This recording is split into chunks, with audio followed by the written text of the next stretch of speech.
हरे कृष्ण माता जी।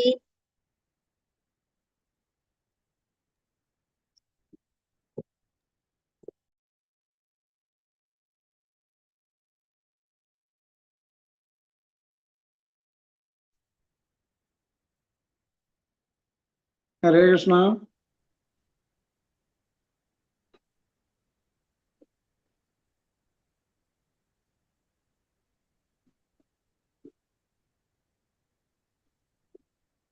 हरे कृष्ण माता जी। നെറ്റിന് പ്രോബ്ലം ഉണ്ടോ?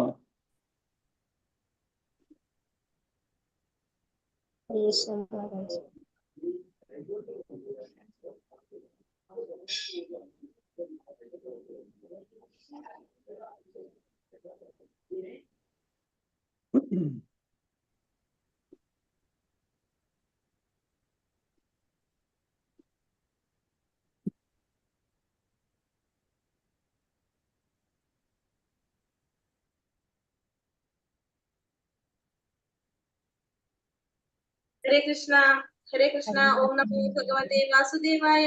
ओम नमो भगवते वासुदेवाय। ओम नमो भगवते वासुदेवाय। ओम अज्ञानतिमिरान्धस्य ज्ञानाञ्जनाशलाकया चक्षुरुन्मीलितं येन तस्मै श्रीगुरवे नमः। नमो विष्णुपादाय कृष्णप्रेष्ठाय भूतले श्रीमते भक्तिवेदान्त स्वामिन् इति नामिने। नमस्ते सारस्वते देवे गौरवाणी प्रचारिणे निर्विशेष शून्यवादी पाश्चात्यदेशधारिणे। जय श्री कृष्ण चैतन्य प्रभु नित्यानंद श्री अद्वैत गदाधर श्रीवासादि गौर भक्त वृंद। हरे कृष्ण कृष्ण कृष्ण हरे हरे, हरे राम राम राम हरे हरे। हरे कृष्ण। ശ്രീ രാധാ ഗോവിന്ദ് ടെമ്പിൾ ഇസ്കോൺ മാംഗ്ലൂരിന്റെ ഉപദേശാമൃതം ക്ലാസ്സിലേക്ക് എല്ലാവർക്കും സ്വാഗതം. ഹരേ കൃഷ്ണ. എല്ലാവർക്കും പ്രണാമം. हरे कृष्ण माता जी। ഹരേ കൃഷ്ണ. പ്രണാമം മാതാജി. कृष्ण माता जी। നമ്മള് ക്വസ്റ്റ്യൻസ് നോക്കാമല്ലോ. രണ്ടാമത്തെ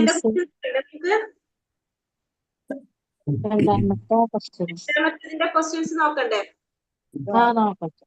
ഹരേ കൃഷ്ണ. അപ്പൊ രണ്ടാമത്തതിന്റെ ക്വസ്റ്റ്യൻസ് ആദ്യം നോക്കാം നമുക്ക്. ഉപദേശാമൃതത്തിലെ രണ്ടാമത്തെ ശ്ലോകം പ്രധാനമായും എന്തിനെ കുറിച്ചാണ് വിവരിക്കുന്നത്? മൾട്ടിപ്പിൾ ചോയ്സ് ക്വസ്റ്റ്യൻ ആണ് നോക്കുന്നത്. നിഷ മാതാജി പറഞ്ഞോളൂ. മാതാജി നിഷ രാജീവ് മാതാജി. മാതാജി മ്യൂട്ടിലാണ്, ഒന്ന് അൺമ്യൂട്ട് ചെയ്തിട്ട് പറഞ്ഞോളൂ. എന്നാ മാതാജി ക്വസ്റ്റ്യൻ ചോദിച്ചത്? രണ്ടാമത്തെ ശ്ലോകം പ്രധാനമായും എന്തിനെ കുറിച്ചാണ് വിവരിക്കുന്നത്? ഭക്തിയുത സേവനത്തിന് തടസ്സമാകുന്ന 6 കാര്യങ്ങൾ. അത്യാഹാരം എന്നതുകൊണ്ട് ഈ പാഠഭാഗത്ത് അർത്ഥമാക്കുന്നത് എന്താണ്? ബീന ശൈലേഷ് മാതാജി. ആവശ്യത്തിലധികം ഭക്ഷണം കഴിക്കുക, സമ്പാദിക്കുക ചെയ്യുന്നത്. ഭക്തിയെ നശിപ്പിക്കുന്ന പ്രജൽപ്പം എന്നാൽ എന്തിനെയാണ് സൂചിപ്പിക്കുന്നത്? മധുസൂദനൻ പ്രഭു. ഗൗരവമില്ലാത്ത ലൗകിക വിഷയങ്ങളെ കുറിച്ച് ആവശ്യമില്ലാതെ സംസാരിക്കുന്നത്. നിയമാഗ്രഹം എന്നതിലെ അഗ്രഹം എന്നതുകൊണ്ട് ഉദ്ദേശിക്കുന്നത് എന്താണ്? രാജേശ്വരി മാതാജി. നാലാമത്തെ അല്ലേ മാതാജി? നിയമങ്ങൾ പാലിക്കുന്നതിൽ പരാജയപ്പെടുകയോ അവഗണിക്കുകയോ ചെയ്യുന്നത്. ഭക്തി നിലനിർത്താൻ ആരുടെ സംസർഗമാണ് ഒഴിവാക്കേണ്ടത്? രമണി മാതാജി. രമണി ടി മാതാജി. കൃഷ്ണാബോധത്തിൽ താല്പര്യമില്ലാത്ത ലൗകിക മനുഷ്യരുടെ കൂട്ടുചേരല്. ലൗല്യം എന്ന പദം എന്തിനെയാണ് അർത്ഥമാക്കുന്നത്? സരസ്വതി മാതാജി. ലൗകിക നേട്ടങ്ങൾക്കായുള്ള അമിതമായ ആസക്തി. ചൈതന്യ ചരിതാമൃതത്തിലെ ശ്ലോകപ്രകാരം കൃഷ്ണഭക്തി നേടാനുള്ള ഏക വില എന്താണ്? സുപ്രിയ മാതാജി. കോടിക്കണക്കിന് ജന്മങ്ങളിലെ പുണ്യം. അല്ല അതൊന്നും ഇല്ലല്ലോ, കോടിക്കണക്കിന് ജന്മങ്ങളിൽ കൃഷ്ണഭക്തി സാധിക്കൂലെന്നോ? ഇന്ദിരാ ദിനകരൻ മാതാജി. അതൊന്നും നേടാമെന്നുള്ള അധമമായ ആഗ്രഹം, നമുക്ക് അത്യന്തമായ ആഗ്രഹം വേണം നമുക്ക് അതിന് വേണ്ടിട്ട് കേട്ടോ. പ്രകൃതി ദുരന്തങ്ങൾ മൂലം ഉണ്ടാകുന്ന ദുരിതങ്ങളെ എന്താണ് പറയുന്നത്? ബീന വാസുദേവ മാതാജി. ബീന വാസുദേവ മാതാജി കേൾക്കുന്നില്ലേ മാതാജി?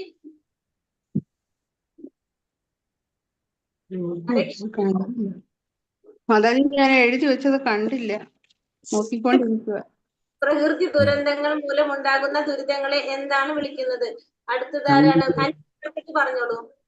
അനിൽ കുമാർ പ്രഭു പറഞ്ഞോളൂ. ആദിദൈവികം. ആദിദൈവികം.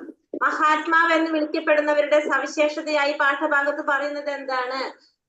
ഓമന മാതാജി. ഭഗവാന്റെ ഇന്ദ്രിയങ്ങളെ സന്തോഷിപ്പിക്കുന്ന വിശാല ഹൃദയർ. വിശാല ഹൃദയർ. ഉപദേശാമൃതത്തിൽ രൂപഗോസ്വാമി നിർദ്ദേശിച്ചിട്ടുള്ള കാര്യങ്ങൾ പാലിക്കുന്നത് എന്തിനു വേണ്ടിയിട്ടാണ്? അനിൽകുമാർ പ്രഭു. കൃഷ്ണബോധത്തിന്റെ പൂർണ്ണതയിലെത്താൻ വേണ്ടി. ഹരേ കൃഷ്ണ. അടുത്തത് ക്വസ്റ്റ്യൻ. ഉപദേശാമൃതത്തിൽ ആത്മീയ ജീവിതത്തിന്റെ പ്രധാന മുൻവ്യവസ്ഥ എന്താണ്? മാതാജി, അത് സംശയമാണ്. ക്വസ്റ്റ്യന്റെ ആൻസർ സംശയമാണ് മാതാജി. ഇത് സംശയമുണ്ടോ? ഒന്നാമത്തേത്. ഓക്കെ. ഉപദേശാമൃതത്തിൽ ആത്മീയ ജീവിതത്തിന്റെ മുൻവ്യവസ്ഥ എന്താണ്? പ്രധാന മുൻവ്യവസ്ഥ. ആത്മീയ ജീവിതത്തിൽ നമ്മൾ ആദ്യം എന്ത് ചെയ്യണം എന്നാണ് ഭഗവാൻ ഭഗവത്ഗീതയിൽ പറഞ്ഞു തന്നിരിക്കുന്നത്?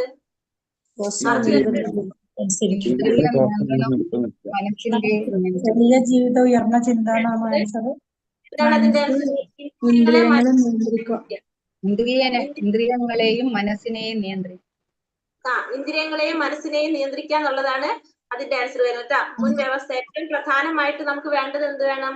ഇന്ദ്രിയങ്ങളെ നിയന്ത്രിക്കുക, മനസ്സിനെ നിയന്ത്രിക്കുക. അതാണ് ഫസ്റ്റത്തെ അതിന് വേണ്ടത് കേട്ടോ. ഉപദേശാമൃതത്തില് ആത്മീയ ജീവിതത്തിന്റെ പ്രധാനപ്പെട്ട മുൻവ്യവസ്ഥ എന്ന് പറയുന്നത് ഇന്ദ്രിയ നിയന്ത്രണം, മനസ്സ് നിയന്ത്രണം. അതിലാണ് നമുക്ക് വേണ്ടത്. 6 ദോഷങ്ങൾ നിയന്ത്രിക്കേണ്ടതിന്റെ ആവശ്യകത. 6 ദോഷങ്ങൾ നിയന്ത്രിക്കേണ്ടതിന്റെ ആവശ്യകത എന്താണ്? ചോദിക്കാത്തവരോട് ചോദിക്കുക അല്ലെ. ഗീതാ മാതാജി. ഗീതാ മാതാജി മ്യൂട്ടാണല്ലോ. മാതാജി പറഞ്ഞോളൂ.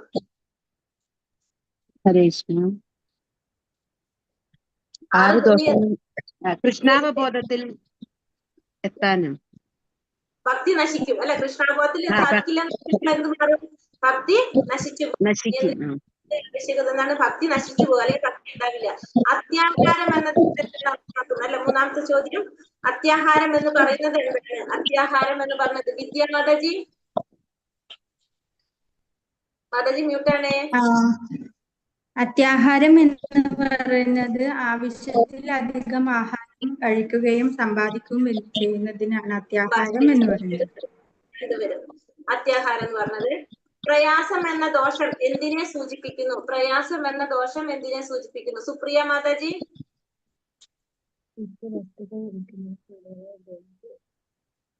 സുപ്രിയ മാതാജി. ദുർലഭങ്ങളായ തുച്ഛവസ്തുക്കൾ ലഭിക്കുന്നതിന് വേണ്ടി കൂടുതലായി അധ്വാനിക്കുക. അതിനെയാണ് സൂചിപ്പിക്കുന്നത്. ഇനി പ്രജൽപ്പം. പ്രജൽപ്പം എന്നാൽ എന്താണ്? പ്രജൽപ്പം. സുന്ദര പ്രഭു. പ്രജൽപ്പം. കൃഷ്ണ. രമാദേവി മാതാജി. മാതാജി. ഞാൻ പറഞ്ഞത് ശരിയല്ലേ? പ്രഭു പറഞ്ഞത് കേട്ടില്ല ഞങ്ങള്. ഗൗരവമില്ലാത്ത ലൗകിക വിഷയങ്ങളെ കുറിച്ച് ആവശ്യമില്ലാതെ സംസാരിക്കുക. കറക്റ്റ്. അടുത്തത് രമാദേവി മാതാജി പറഞ്ഞോളൂ. അടുത്ത ചോദ്യം. നിയമാഗ്രഹമില്ലായ്മ തമ്മിലുള്ള നിയമാഗ്രഹമില്ലായ്മ അതായത് നിയമാഗ്രഹം തമ്മിലുള്ള വ്യത്യാസം എന്താണ്? ആഗ്രഹം എന്നതിന് സ്വീകരിക്കുവാനുള്ള ത്വര എന്നും ആഗ്രഹം എന്നതിന് സ്വീകരിക്കുന്നതിൽ പരാജയം എന്നുമാണ് അർത്ഥം.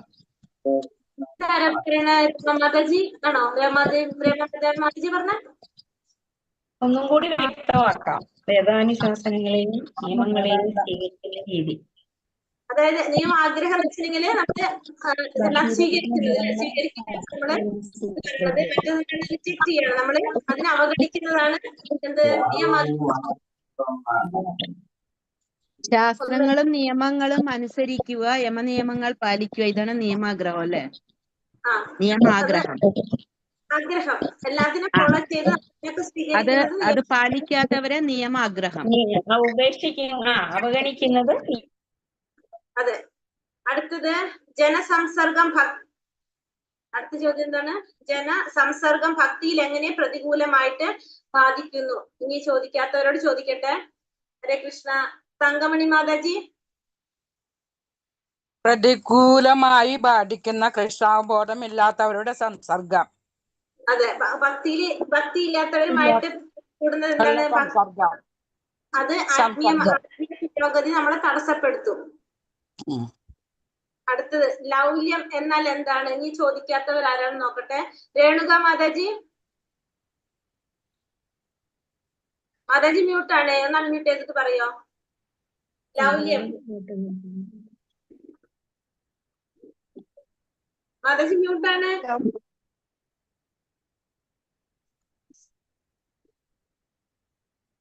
മൈക്ക് ഓണാക്കാവോ? സാധാരണ നേട്ടങ്ങൾക്ക് വേണ്ടി അത്യാർത്തി കാണിക്കുന്നതിനെയാണ് ലൗല്യം എന്ന് പറയുന്നത്. ലൗല്യം. കേട്ടു. ഇനി 3 വിധത്തിലുള്ള ദുഃഖങ്ങൾ ഏതൊക്കെയാണ്? നിഷാരാജി മാതാജി. ആദിദൈവികം, ആദിഭൗതികം, ആധ്യാത്മികം. അതെ. 10ാമത്തെ ലാസ്റ്റ് ക്വസ്റ്റ്യൻ. ഭഗവത്ഗീതയുടെ 14 മായയെ അതിജീവിക്കാൻ എന്ത് ചെയ്യണം? മായയെ അതിജീവിക്കാൻ മധുസൂദനം പ്രഭു ഇത് വേണം. മായയെ അതിജീവിക്കാനായിട്ട് ഭഗവാന്റെ ശരണം പ്രാപിക്കുക, ഭഗവാന്റെ പാദങ്ങളില് ശരണം പ്രാപിക്കുക.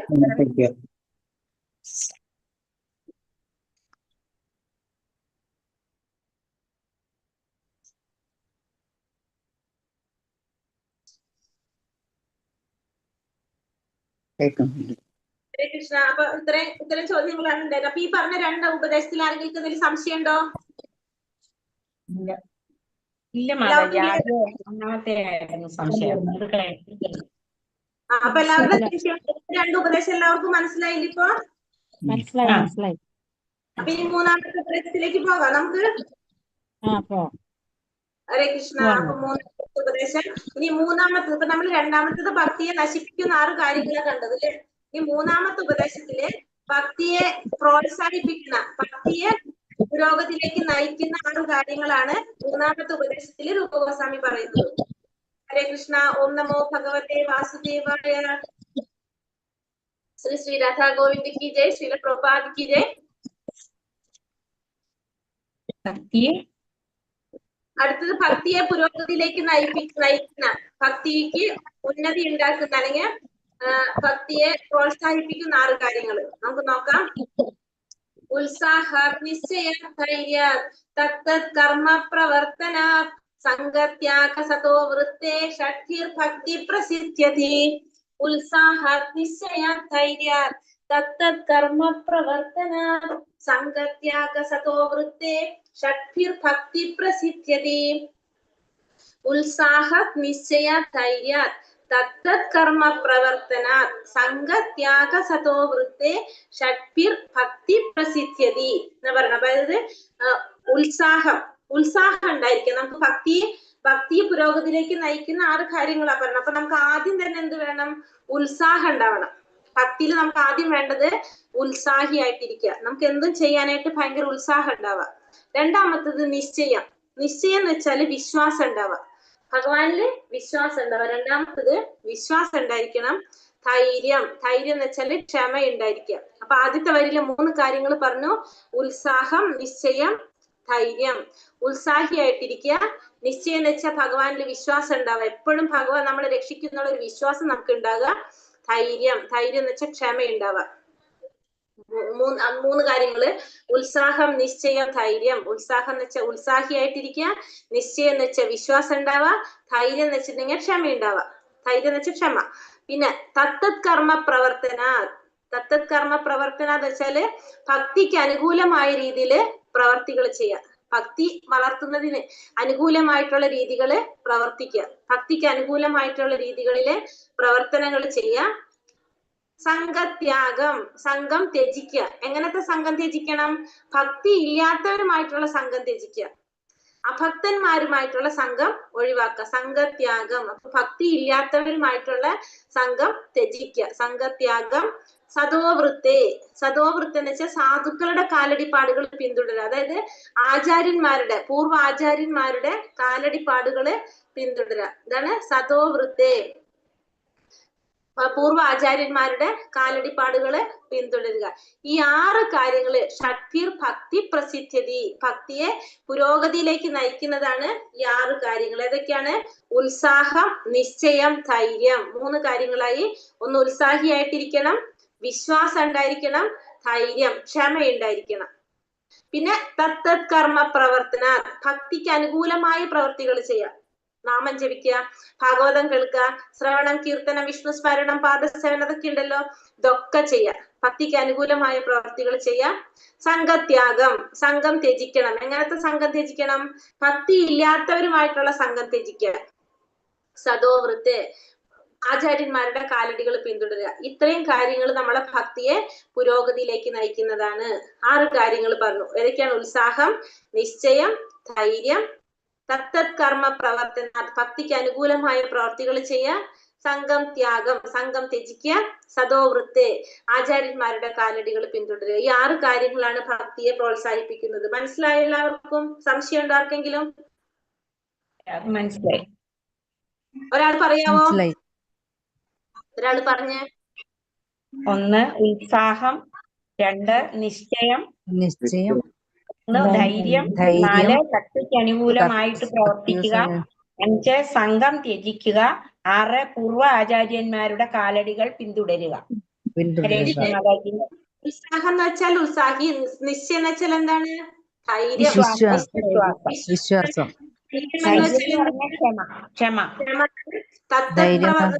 പിന്നെ ഭക്തിക്ക് അനുകൂലമായ പ്രവർത്തികൾ. സംഘത്യാഗം എന്ന് വെച്ചാൽ ഭക്തിയില്ലാത്തവരെ ത്യജിക്കുക, ഉപേക്ഷിക്കുക. സതോവൃത്തെ എന്ന് വെച്ചാൽ എന്താണ്? പൂർവാചാര്യന്മാരുടെ കാലടികൾ പിന്തുടരുക.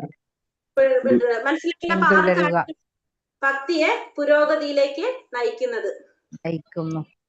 ഭക്തിയുടെ സേവനം പ്രാവർത്തികമാക്കുന്നതിന് സഹായിക്കുന്ന 6 കാര്യങ്ങൾ. 1 ഉത്സാഹിയായിട്ടിരിക്കുക, വിശ്വാസത്തോടെ പ്രയത്നിക്കുക, ക്ഷമയോടെ ഇരിക്കുക, ശ്രവണം, കീർത്തനം, വിഷ്ണു സ്മരണം കേൾക്കുക, കീർത്തിക്കുക, കൃഷ്ണനെ സ്മരിക്കുക എന്നിങ്ങനെ നിയാമക തത്വങ്ങൾ അനുസരിച്ച് പ്രവർത്തിക്കുക. ഭക്തന്മാരല്ലാത്ത ജനങ്ങളുമായിട്ടുള്ള സഹവാസം ഉപേക്ഷിക്കുക, പൂർവ്വ ആചാര്യന്മാരുടെ കാലടികൾ പിന്തുടരുക. ഈ 6 കാര്യങ്ങള് ഭക്തിയില്, ഭഗവത് സേവനത്തിന് പൂർണ്ണമായ വിജയം ഉറപ്പുവരുത്തുന്ന സംഗതികളായിട്ടാണ് രൂപഗോസ്വാമി പറയുന്നത്. അപ്പൊ ഈ 6 കാര്യങ്ങൾ നമുക്ക് മനസ്സിലായി. അപ്പൊ ഭക്തി രസാമൃത സിന്ധു നമ്മൾ ഇനി പഠിക്കാൻ പോകുന്ന പുസ്തകമാണത്. അതിൽ പറയുന്ന ഒരു ശ്ലോകം, ഭക്തി എന്ന് പറഞ്ഞാൽ എന്താണെന്ന് പറയാണ്. അന്യാഭിലാഷിതാ ശൂന്യം ജ്ഞാന കർമാതിനാവൃതം ആനുകൂലേന കൃഷ്ണാനുശീലനം ഭക്തിരുത്തമ. അന്യാഭിലാഷിതാ ശൂന്യം ജ്ഞാന കർമാതിനാവൃതം ആനുകൂലേന കൃഷ്ണാനുശീലനം ഭക്തിരുത്തമ. അതായത് ഭക്തിയിലെ ഉത്തമമായ ഭക്തി. എന്താണ് ഭക്തിയിൽ ഏറ്റവും ഉത്തമമായ ഭക്തി എന്ന് പറയാണ്. എങ്ങനെയാണ് ഭക്തിയിൽ ഉത്തമമായ ഭക്തി? അന്യ അഭിലാഷിത ശൂന്യം, യാതൊരുവിധ അഭിലാഷങ്ങളും ആഗ്രഹങ്ങളും ഒന്നുമില്ലാതെ, ജ്ഞാനവും കർമ്മവും അനാവൃതമായിട്ട്, ജ്ഞാനത്തിനും വലിയ ബന്ധം, കാമ്യകർമ്മങ്ങളൊന്നും ആഗ്രഹിക്കാത്തത്. ജ്ഞാനം ആഗ്രഹിക്കുന്നില്ല, കാമ്യകർമ്മങ്ങൾക്കൊന്നും സ്ഥാനമില്ല അവിടെ. എങ്ങനെയായിരിക്കണം? ആനുകൂലേന കൃഷ്ണൻ അനുകൂലമായ രീതിയിൽ ഭക്തി ചെയ്യുക. അതാണ് എന്ത് ഭക്തിയിൽ ഉത്തമമായ ഭക്തി എന്ന് പറയുന്നത്. അപ്പൊ ഭക്തിയിൽ ഉത്തമമായ ഭക്തി എന്ന് പറയുന്നത് കൃഷ്ണൻ അനുകൂലമായ രീതിയിൽ നമുക്ക് യാതൊരുവിധ അഭിലാഷങ്ങളും ഇല്ലാതെ ചെയ്യുന്ന സേവനമാണ് എന്ത് ഭക്തിയുടെ എന്താണ് പറഞ്ഞത്? ഭക്തിയിൽ ഉത്തമമായ ഭക്തി എന്ന് പറയുന്നത്. അതായത് ഭഗവാന് വേണ്ടി സേവനം ചെയ്യുന്നു, നമുക്ക് അവിടെ യാതൊരുവിധ ആഗ്രഹങ്ങളോ അഭിലാഷങ്ങളോ ഇല്ല ഭഗവാന്റെ സേവനം അല്ലാതെ. അനുകൂലമായ രീതിയിൽ എന്ന് പറയാൻ കാരണം അപ്പൊ നമുക്കറിയാം ഭക്തന്മാര് എപ്പോഴും ഭഗവാനെ കുറിച്ച് ചിന്തിച്ചുകൊണ്ടിരിക്കുന്നവരാണ് അല്ലെ. അതേപോലെ തന്നെ കംസനും ഭഗവാനെ കുറിച്ച് എപ്പോഴും ചിന്തിച്ചുകൊണ്ടിരിക്കുന്നവരാണ്. തമ്മിലുള്ള വ്യത്യാസം എന്താണ് കംസനും ഭക്തന്മാരും തമ്മില്? ഭക്തൻ വന്നിട്ട് ഭക്തി കൊണ്ട് കൃഷ്ണ കൃഷ്ണ എന്ന് വിളിക്കുന്നു. വൈര്യം കൊണ്ട് വന്നിട്ട് ശത്രുതാപരഭാവത്തിൽ ശത്രുഭാവത്തോടെ. അതുകൊണ്ടാണ് ഇവിടെ അനുകൂലേന കൃഷ്ണാനുശീലനം എന്ന് പറയുന്നത്. അനുകൂലമായ രീതിയിൽ ഭഗവാനെ ചിന്തിക്കുന്നതാണ്, സ്മരിക്കുന്നതാണ് ഭക്തി, ഉത്തമമായ ഭക്തി എന്നെടുത്ത് പറയാൻ കാരണം രണ്ടു തരത്തിൽ നമുക്ക് ഭഗവാനെ സ്മരിക്കാം. ഒന്ന് അനുകൂലമായിട്ടും പ്രതികൂലമായിട്ടും. മനസ്സിലായല്ലോ? അങ്ങനെ പറയുന്നു. അപ്പൊ നമുക്ക് നവവിധ ഭക്തി, ഇപ്പൊ നമ്മൾ പറഞ്ഞു തത്ത് കർമ്മ പ്രവർത്തന എന്നല്ലേ ഭക്തിയുടെ സേവനങ്ങൾ ചെയ്യുന്നതിനെ കുറിച്ച്. അപ്പൊ നമുക്കറിയാം നവവിധ ഭക്തിയിലൂടെ നമുക്ക് എന്ത് സാധിക്കും? ഭഗവാനെ പ്രാപിക്കാൻ സാധിക്കും. ശ്രവണം, കീർത്തനം, വിഷ്ണു സ്മരണം, പദസേവനം, അർച്ചനം, വന്ദനം, ദാസ്യം, സഖ്യം, ആത്മനിവേദനം. അതായത് ശ്രവണത്തിലൂടെ പരീക്ഷിത് മഹാരാജാവ്, കീർത്തനത്തിലൂടെ ശുകദേവ ഗോസ്വാമി, വിഷ്ണു സ്മരണത്തിലൂടെ പ്രഹ്ലാദ മഹാരാജാവ്, പാദസേവനത്തിലൂടെ ലക്ഷ്മി ദേവി, അർച്ചനത്തിലൂടെ പൃഥു മഹാരാജാവ്, വന്ദനത്തിലൂടെ അക്രൂരൻ, ദാസ്യത്തിലൂടെ ഹനുമാൻ, സഖ്യത്തിലൂടെ അർജുനൻ, ആത്മനിവേദനത്തിലൂടെ ബലി മഹാരാജാവ്. ഇങ്ങനെ 9 നവവിധ പ്രക്രിയ, നവവിധ ഭക്തിയിലൂടെ ആത്മസാക്ഷാത്കാരം നേടിയവരാണ് ഇവർ. ഇതിൽ എല്ലാവരും ഒരേപോലെ പ്രയോഗത്തിൽ കൊണ്ടുവന്നത് ആരായിരുന്നു? അംബരീഷ് മഹാരാജാവ്. അംബരീഷ് മഹാരാജ് ഇത് നമുക്ക് അറിയുന്നതാണല്ലോ. നമുക്ക് ഇനി അടുത്തത്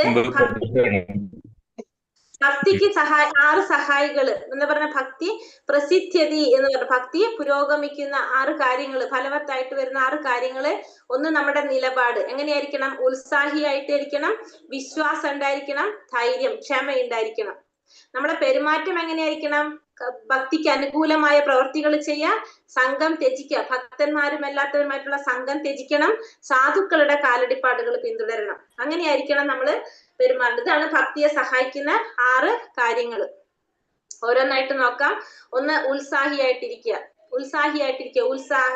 ഫസ്റ്റത്തെ പറയുന്നത് ഉത്സാഹമായിട്ടിരിക്കുക എന്നുള്ളതാണ് അല്ലെ ഫസ്റ്റത്തെ പോയിന്റ്. അപ്പൊ കൃഷ്ണാവബോധത്തിൽ നമ്മൾ എന്ത് വേണം? ബുദ്ധിപൂർവമായി നടത്തുന്ന പ്രയത്നത്തെയാണ് ഉത്സാഹം എന്ന് പറയുന്നത്. ഉത്സാഹിയാവണം. ഭൗതിക ലോകത്തിൽ തന്നെയും തന്റെ പ്രത്യേക പ്രവർത്തന മേഖലയിൽ വിജയശ്രീലാളിതലാകുന്നതിന് ധാരാളം ഉത്സാഹം പ്രദർശിപ്പിക്കേണ്ടിയിരിക്കുന്നുവല്ലോ. അതുപോലെ ഭക്തി സേവന പദത്തിലും ഉത്സാഹം ആവശ്യമാണ്. ഉത്സാഹം ഇല്ലാതെ വിജയിക്കാൻ സാധ്യമല്ല. അപ്പൊ നമ്മൾ എങ്ങനെ ഇരിക്കണം? ഉത്സാഹിയായിട്ടിരിക്കണം. നമുക്കത് ചെയ്യാനുള്ള ഭയങ്കര ആഗ്രഹത്തിൽ, സന്തോഷത്തില് നമ്മൾ ഉത്സാഹത്തോടെ ചെയ്യാൻ ശ്രമിക്കുക.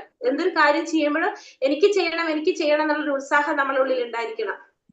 എല്ലാം ഭഗവത് സേവനത്തിന് വേണ്ടി പ്രയോജനപ്പെടുത്തക്കത്തവണ്ണ മാർഗങ്ങൾ ശരിയാപ്പെടുത്തുവാനായിട്ട് ഭക്തന്മാർക്ക് അറിയാം. അതായത് നമ്മൾ എന്ത് ചെയ്യണം? നമ്മൾ എന്തൊരു കാര്യം ചെയ്യാനായിട്ട് ഭഗവാന് വേണ്ടി പ്രയോജനപ്പെടുത്തക്ക വിധത്തിൽ നമ്മൾ അതിനെന്ത് ചെയ്യാം? നമ്മളെ ആ രീതിയിൽ നമ്മൾ മാറ്റിയെടുക്കുക. ഭക്തിയുടെ സേവനം അലസമട്ടിൽ ഇരുന്നു കൊണ്ടിരുന്ന ധ്യാനമല്ല, ആത്മീയ ജീവിതത്തെ മുൻനിർത്തിക്കൊണ്ടുള്ള പ്രായോഗിക പ്രവർത്തനമാണ്. അപ്പൊ ഭക്തിയുടെ സേവനം എന്ന് പറയുന്നത് വെറുതെ അലസമായിട്ടിരുന്ന് ധ്യാനിക്കുന്നതല്ല ഭക്തിയുടെ സേവനം. ആത്മീയ ജീവിതത്തെ മുൻനിർത്തിക്കൊണ്ടുള്ള പ്രായോഗിക പ്രവർത്തനമാണ് എന്ത്? ഭക്തിയുടെ സേവനം എന്ന് പറയാം. അപ്പൊ ഉത്സാഹിയായിട്ടിരിക്കുക. ഒന്നാമത്തെ പോയിന്റ് എന്താണ്? ഭക്തിയിൽ നമുക്ക് ഉത്സാഹിയായിട്ടിരിക്കണം. നമ്മൾ ഉത്സാഹത്തോടെ നമ്മളത് ചെയ്യാനായിട്ട് ശ്രമിക്കുക. അതാണ് ഉത്സാഹിയായിട്ടിരിക്കുക എന്ന് പറയുന്നത്. രണ്ടാമത്തത് ഉത്സാഹം കഴിഞ്ഞാൽ നിശ്ചയം എന്ന് വെച്ചാൽ വിശ്വാസം ഉണ്ടായിരിക്കുക. വിശ്വാസത്തോടെ പ്രവർത്തിക്കുക. ഭഗവാനിൽ നമുക്ക് എന്തുണ്ടാവണം? വിശ്വാസം ഉണ്ടായിരിക്കണം. ഏതൊരു സാഹചര്യത്തിലും ഭഗവാൻ നമ്മളെ രക്ഷിക്കും, നമ്മുടെ കൂടെ ഉണ്ടാകും എന്നുള്ളൊരു വിശ്വാസം നമുക്ക് ഉണ്ടായിരിക്കണം. ഇന്നല്ലെങ്കിൽ നാളെ നമുക്ക് അതിന്റെ ഫലം കിട്ടും എന്നുള്ളൊരു വിശ്വാസം നമ്മളിൽ ഉണ്ടാകണം. അതിന് ശ്രീല പ്രഭുപാദർ പറഞ്ഞിരിക്കുന്ന ഇവിടെ നമ്മളതിൽ പറഞ്ഞിരിക്കുന്ന ഒരു ഉദാഹരണം, ഒരു നവവധുവായിട്ടുള്ള ഒരു സ്ത്രീക്ക് ഭർത്താവിൽ നിന്ന് സന്തതിയെ സ്വാഭാവികമായിട്ടും പ്രതീക്ഷിക്കും. പക്ഷെ അത് വിവാഹം കഴിഞ്ഞ് പിറ്റേ ദിവസം തന്നെ കുട്ടി ഉണ്ടാവും എന്ന് പറയാൻ പറ്റില്ല. എന്താണ്? 10 മാസം ക്ഷമയോടെ കാത്തിരുന്നാൽ അറിയാം 10 മാസം കഴിഞ്ഞാൽ കുട്ടി ഉണ്ടാകും എന്നുള്ളത്. അപ്പൊ അതിനെന്താണ്? നമുക്ക് വിശ്വാസമാണത്. നമ്മള് വിശ്വാസത്തോടെ നമ്മൾ ഇരിക്കുകയാണ്. ഗർഭിണിയായി 10 മാസം കഴിഞ്ഞാൽ കുട്ടി വരും എന്നുള്ളൊരു വിശ്വാസത്തിൽ നമ്മൾ ഇരിക്കുക. അതേപോലെ തന്നെയാണ് ഭക്തിയുടെ കാര്യവും. നമുക്ക് എന്ത് വേണം? വിശ്വാസം ഉണ്ടായിരിക്കണം. ഭഗവാനിൽ നമുക്ക് വിശ്വാസം ഉണ്ടാവാം. എന്താണ് അവശ്യം രക്ഷിതേ കൃഷ്ണ, അതായത് നമുക്ക് വേണ്ട സമയത്ത് ഭഗവാൻ നമ്മളെ നിശ്ചയമായിട്ടും രക്ഷിക്കും എന്നുള്ളൊരു വിശ്വാസം നമ്മളിൽ ഉണ്ടാവണം. ഭക്തിയുടെ സേവനം നിർവിഘ്നം ചെയ്തു കൊണ്ടുപോകുകയാണെങ്കിൽ നമുക്ക് വേണ്ട സമയത്ത് തനിക്ക് വേണ്ട സഹായം ഭഗവാൻ നൽകും, നമ്മളെ രക്ഷിക്കും എന്നുള്ളൊരു വിശ്വാസം അത് നമുക്ക് ഉണ്ടായിരിക്കും. അങ്ങനെ ഒരു വിചാരം നമുക്കുണ്ട്. അതാണ് നമ്മുടെ വിശ്വാസം എന്ന് പറയുന്നത്. അപ്പൊ ഭഗവാൻ നമ്മളെ അവശ്യം രക്ഷിതേ കൃഷ്ണ, നമുക്ക് വേണ്ട സമയത്ത് ഭഗവാൻ നമ്മളെ രക്ഷിക്കും എന്നുള്ളൊരു വിശ്വാസം, അതാണ് നിശ്ചയം എന്ന് പറയുന്നത്. മൂന്നാമത്തത് ധൈര്യം, ക്ഷമയുണ്ടായിരിക്കണം നമുക്ക്. കൃഷ്ണാവബോധ പ്രസ്ഥാനം ഒരാൾ ഒറ്റയ്ക്ക് തുടങ്ങിയതാണ്. ആരംഭത്തിൽ അനുകൂല പ്രതികരണം ഉണ്ടായില്ല, എന്നാൽ ക്ഷമയോടുകൂടി ഭക്തിയുടെ സേവനം തുടർന്നുകൊണ്ടേയിരുന്നു. ക്രമേണ ജനങ്ങൾ ഇത് പ്രസ്ഥാനത്തിന്റെ മഹത്വം അറിയാനിടയായി. ഇപ്പോൾ അവർ അതീവ താല്പര്യത്തോടെ പങ്കെടുക്കുന്നു. ഭക്തി സേവാനുഷ്ഠാനത്തിൽ അക്ഷമയ്ക്ക് സ്ഥാനമില്ല. ഗുരുവിൽ നിന്ന് നിർദ്ദേശങ്ങൾ സ്വീകരിച്ച് ഗുരുവിലും കൃഷ്ണനിലും സമർപ്പണ ബുദ്ധിയോടുകൂടി അവ ചെയ്തു തീർക്കണം. അപ്പൊ നമുക്ക് എന്ത് വേണം? ക്ഷമയുണ്ടായിരിക്കണം. അപ്പൊ ക്ഷമയോട് കൂടിയിരിക്കുക. നമ്മളിപ്പോ നാമം ജപിക്കുമ്പോൾ നമുക്കറിയാം നമ്മുടെ ഭൗതികമായ മാലിന്യങ്ങളെല്ലാം മാറി നമുക്ക് പരിശുദ്ധരാവാൻ സാധിക്കും. പക്ഷെ ഇത് ഒരു ദിവസം കൊണ്ട് സാധിക്കില്ല. നമ്മളത് ചെയ്തുകൊണ്ടേയിരിക്കുമ്പോൾ ക്ഷമയോടുകൂടി നമുക്കത് ക്ഷമയോടുകൂടി ഇരിക്കാം. അപ്പൊ ഇത് കൃഷ്ണാവബോധ പ്രസ്ഥാനം തന്നെ തുടങ്ങിയത് ഒരാൾ ഒറ്റയ്ക്ക് തുടങ്ങിയൊരു പ്രസ്ഥാനമാണെന്ന് വിചാരിക്കും. അപ്പൊ അതില് പക്ഷെ എന്താണ്, ക്ഷമയോട് കൂടിയിട്ട് ഭക്തിയുടെ സേവനം തുടർന്നുകൊണ്ടേ പോയപ്പോ ഇതിപ്പോ എന്തായി, ലോകം മുഴുവൻ ഇതിന്റെ എന്താ പറയാ അമ്പലങ്ങളുണ്ട്. അത്രയും മഹത്വമായിട്ടുള്ള ഒരു സ്ഥാപനമായിട്ട് മാറിയത്. എല്ലാവരും താല്പര്യത്തോടെ പങ്കെടുക്കാൻ തുടങ്ങി. അപ്പൊ അവിടെ എന്തിനാണ് പ്രാധാന്യം? ക്ഷമ. ആ ക്ഷമയോട് കൂടി നമ്മൾ കാത്തിരിക്കണം. അപ്പൊ ഗുരുവിൽ നിന്ന് നിർദ്ദേശങ്ങൾ സ്വീകരിച്ച് ഗുരു പറയുന്നതനുസരിച്ച് ക്ഷമയോട് കൂടി നമ്മൾ പ്രവർത്തിച്ചു പോയി കഴിഞ്ഞാൽ നമുക്ക് എന്ത് സാധിക്കും? ഭഗവാനിലെ പ്രാപിക്കാനായിട്ട് സാധിക്കും. അപ്പൊ ക്ഷമ വളരെ അത്യാവശ്യമാണ്. അപ്പൊ ഉത്സാഹം വേണം, നിശ്ചയം, വിശ്വാസം വേണം, ധൈര്യം, ക്ഷമ വേണം. 3 കാര്യങ്ങൾ പഠിച്ചു.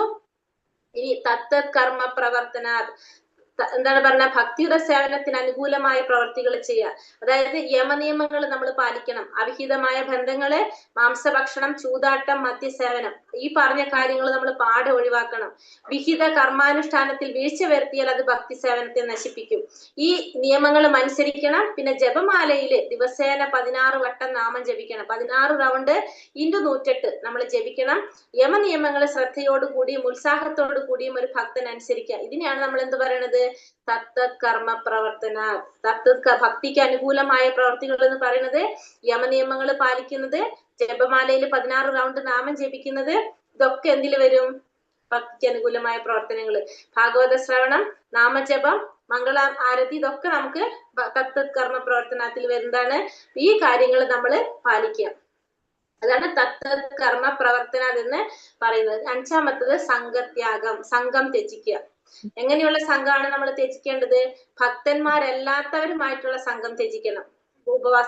സഹവാസം ഒഴിവാക്കണം.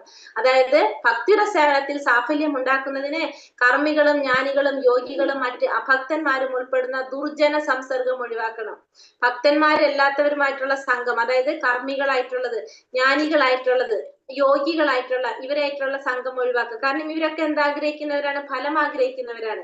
അതുകൊണ്ട് അവരായിട്ടുള്ള സംഘം ഉപേക്ഷിക്കുക. ചൈതന്യ മഹാപ്രഭു പറയുന്നത് ലൗകിക ജനങ്ങളോട് അല്ലെങ്കിൽ അഭക്തന്മാരോട് സംസർഗം ചെയ്യുന്നവനാണ് ലക്ഷണമൊത്ത ചെയ്യാതിരിക്കുന്നവനാണ് ലക്ഷണമൊത്ത വൈഷ്ണവൻ. അതായത് ലൗകികമായിട്ടുള്ള ജനങ്ങൾ അല്ലെങ്കിൽ അഭക്തന്മാരോട് സംസർഗം ചെയ്യാതിരിക്കുന്നവനാണ് ആര്? ലക്ഷണമൊത്ത വൈഷ്ണവൻ എന്നാണ് ചൈതന്യ മഹാപ്രഭു പറയുന്നത്. നരോത്തമദാസ ഠാക്കൂർ പറയുന്നത് തന്തേര ചരണസേവി ഭക്തസനേവാസ, അതായത് ഭക്തന്മാരുടെ കൂടെ കഴിയുന്നതിനും ആധ്യാത്മിക ജീവിതത്തിന് അനുകൂലമായിട്ടുള്ള നിയമനിയമങ്ങൾ പാലിക്കുന്നതിനും ജനങ്ങളെ ക്ഷണിച്ചു വരുത്തുന്നതിനായിട്ടാണ് കൃഷ്ണാവബോധ സമിതി അനവധി കേന്ദ്രങ്ങൾ സ്ഥാപിച്ചു കൊണ്ടിരിക്കുന്നത്. അപ്പൊ ഈ കൃഷ്ണാവബോധ സമിതി സ്ഥാപിച്ചതിന്റെ മെയിൻ ഉദ്ദേശം എന്താണ്? യമനിയമങ്ങൾ പരിശീലിപ്പിക്കുക, അതിനു വേണ്ടിയിട്ട് ജനങ്ങളെ ക്ഷണിച്ചു വരുത്തുക. അതേപോലെ തന്നെ ഭക്തിക്ക് അനുകൂലമായിട്ടുള്ള പ്രവർത്തികൾ, ഇതാണ് എന്തിന്റെ ഉദ്ദേശം? കൃഷ്ണാവബോധ സമിതിയുടെ ഉദ്ദേശം. അതിനു വേണ്ടിയിട്ടാണ് ഇത്തരത്തിലുള്ള കേന്ദ്രങ്ങള് സ്ഥാപിച്ചത്. അപ്പൊ സംഘം ത്യജിക്കണം. എങ്ങനെയുള്ളവരെ? ഭക്തി ഇല്ലാത്തവരുമായിട്ടുള്ള സംഘം ത്യജിക്കുക. 6ാമത്തത് സതോവൃത്തെ, പൂർവ്വ ആചാര്യന്മാരുടെ കാലടികൾ പിന്തുടരുക. കൃഷ്ണാവബോധത്തിൽ നമുക്ക് എന്ത് വേണം? പ്രസ്ഥാനത്തിലെ പ്രഭാതത്തില് 4 മണിക്ക് എഴുന്നേറ്റ് പ്രഭാത പൂജയായിട്ടുള്ള മംഗളാരതിയിൽ പങ്കെടുക്കുക, ഭാഗവത പാരായണം, കീർത്തനം മുതലായ കർമ്മങ്ങൾ മുടങ്ങാതെ ചെയ്യുക. അതാണ് രൂപഗോസ്വാമിയുടെ നിർദ്ദേശം. അത് അനുദിനം 24 മണിക്കൂറും നാം ഭക്തിയുടെ സേവനത്തിൽ കഴിയും. അപ്പൊ ഇങ്ങനെ ചെയ്തുകൊണ്ടിരുന്നു കഴിഞ്ഞാൽ നമുക്ക് എന്ത് സാധിക്കും? രാവിലെ നമ്മൾ ഇത് ചെയ്ത ആ ദിവസം മുഴുവൻ നമുക്ക് ആ ഭക്തിയിൽ കഴിയാൻ നമുക്ക് സാധിക്കും. സദോ വൃത്തെ എന്ന് പറഞ്ഞാല് ജീവിതത്തിൽ ഓരോ നിമിഷവും പൂർണ്ണമായ കൃഷ്ണാവബോധ പ്രവർത്തനം കൊണ്ട് ധന്യരായിട്ടുള്ള പൂർവാചാര്യന്മാരുടെ കാലടികൾ പിന്തുടരണം. നമ്മള് ആചാര്യന്മാരുടെ കാലടികൾ പിന്തുടരണം. എങ്ങനെയുള്ളവരെയാണ്? ആ ആത്മസാക്ഷാത്കാരം എത്തിയവരുടെയാണ് പിന്തുടരേണ്ടത്. കാരണം അവരുടെ കൂടെ പോയി കഴിഞ്ഞാൽ നമുക്ക് എന്താണ്, വഴി ചോദിച്ചു പോകേണ്ട ആവശ്യമില്ല. അവർക്ക് വഴി അറിഞ്ഞുകൊണ്ട് നമുക്ക് അവരുടെ പിന്നാലെ പോയാൽ മതി. അതുകൊണ്ട് ആചാര്യന്മാരുടെ കാലടികൾ പിന്തുടരുക. ഈ 6 കാര്യങ്ങളാണ് ഭക്തിയെ പ്രോത്സാഹിപ്പിക്കുന്ന 6 കാര്യങ്ങൾ. മനസ്സിലായോ എല്ലാവർക്കും? സംശയം ഉണ്ടോ എന്തെങ്കിലും? ഹരേ കൃഷ്ണ. മാതാജി 6ാമത്തെ ഒരിക്കൽ കൂടെ പറയോ? സദോ വൃത്തെ അല്ലെ? സദോ ആചാര്യന്മാരുടെ കാലടികൾ പിന്തുടരുക. ആചാര്യന്മാരുടെ കാലടികൾ പിന്തുടരുക എന്ന് വെച്ചാല് നമ്മള് ആചാര്യന്മാർ എങ്ങനെയാണ്? ആത്മസാക്ഷാത്കാരം നേടിയ വ്യക്തികളായിരിക്കും, ഭഗവാനെ കണ്ടറിഞ്ഞ വ്യക്തികളായിരിക്കും, സത്യം കണ്ടറിഞ്ഞ വ്യക്തികളാണ് ആചാര്യന്മാര്. അപ്പൊ അവർക്ക് ഓട്ടോമാറ്റിക്കലി എന്തറിയാം? ആ വഴി അവർക്ക് അറിയാം. അപ്പൊ ആ വഴി കൂടെ പോയി കഴിഞ്ഞാൽ നമുക്ക് എന്ത് സാധിക്കും? നമുക്കും വേഗം ലക്ഷ്യത്തിലെത്താൻ സാധിക്കും. അല്ലെങ്കിൽ നമുക്ക് എന്താണ്, വഴി അറിയാത്തവരെ കൂടെ പോയി കഴിഞ്ഞാൽ ചോദിച്ചിട്ട് വേണം പോകാനായിട്ട് അല്ലെ? ഓൾറെഡി വഴി അറിയുന്നവരെ കൂടെ പോയാലോ അവർക്കറിയാം, അവർ ഈ രീതിയിൽ ചെയ്തിട്ടാണ് അവർക്ക് അത് എത്തിയത്. അവർ പറഞ്ഞു മംഗളാരതി അറ്റൻഡ് ചെയ്യണം, ഭാഗവതം ശ്രവിക്കണം, സങ്കീർത്തനം ചെയ്യണം. അപ്പൊ ദിവസം മുഴുവനും നമുക്ക് എന്ത് സാധിക്കും? ആ ഭക്തിയിൽ നിൽക്കാനായിട്ട് നമുക്ക് സാധിക്കും. അപ്പൊ ആചാര്യന്മാർ പറയുന്നത് അനുസരിച്ച് നമ്മൾ പോകുകയാണെങ്കിൽ നമുക്കും അതേപോലെ തന്നെ ഭക്തിയിൽ മുന്നേറി പോകാനായിട്ട് സാധിക്കുന്നതാണ് സദോ വൃത്ത എന്നത് കൊണ്ട് ഉദ്ദേശിക്കുന്നത്. മനസ്സിലായോ? എന്തെങ്കിലും സംശയം ഉണ്ടോ ആർക്കെങ്കിലും ഇന്നെടുത്തത്? ഇല്ല. ഓക്കെ, ഒരാൾ പറയുമോ എന്ന് പറഞ്ഞ ശ്ലോകത്തിന്റെ മീനിങ് ഒരാൾ പറഞ്ഞെന്ന്?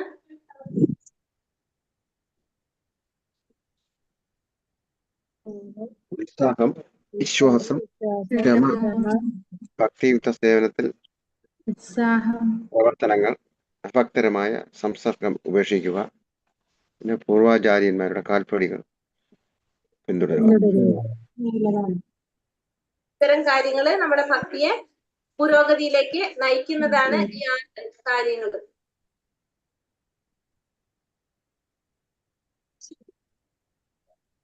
നാളെ ക്ലാസ് ഉണ്ടോ മാതാജി? നാളെ ഇല്ല, സ്റ്റഡി ക്ലാസ് ആയിരിക്കും നിങ്ങൾക്ക് നാളെ. നാളെ സ്റ്റഡി ക്ലാസ് ഉണ്ട് അല്ലേ? സൺഡേ അല്ലേ? അടുത്ത ആഴ്ച തൊട്ട് തിങ്കളും ബുധനും വെള്ളി നോക്കട്ടെ, ഞാൻ 2 എടുക്കാൻ നോക്കാം. കാരണം അരമണിക്കൂർ ഇനി വരുന്ന ഏകാദശി ദിവസം ഗീതാപാരായണം ഉണ്ടോ? ഏകാദശിയാണ് അല്ലേ? അപ്പൊ ബുധനാഴ്ച നമുക്ക് ക്ലാസ് വെക്കാൻ പറ്റില്ല അല്ലെ? അപ്പൊ പകരം ബുധനാഴ്ച ഗീതാപാരായണം 1, 2, 3 വായിച്ചു നമ്മള്. നോക്കാം. അപ്പൊ അങ്ങനെയാണെങ്കിൽ ചോദിച്ചിട്ട് നമുക്ക് ക്ലാസ് പക്ഷെ അരമണിക്കൂറേ വരുന്നുണ്ടാവുള്ളൂ. കാരണം അല്ലെങ്കിൽ നമ്മളെ നോക്കട്ടെ, നോക്കിയിട്ട് പറയാം കേട്ടോ. അപ്പൊ അത് ബുധനാഴ്ചയാണോ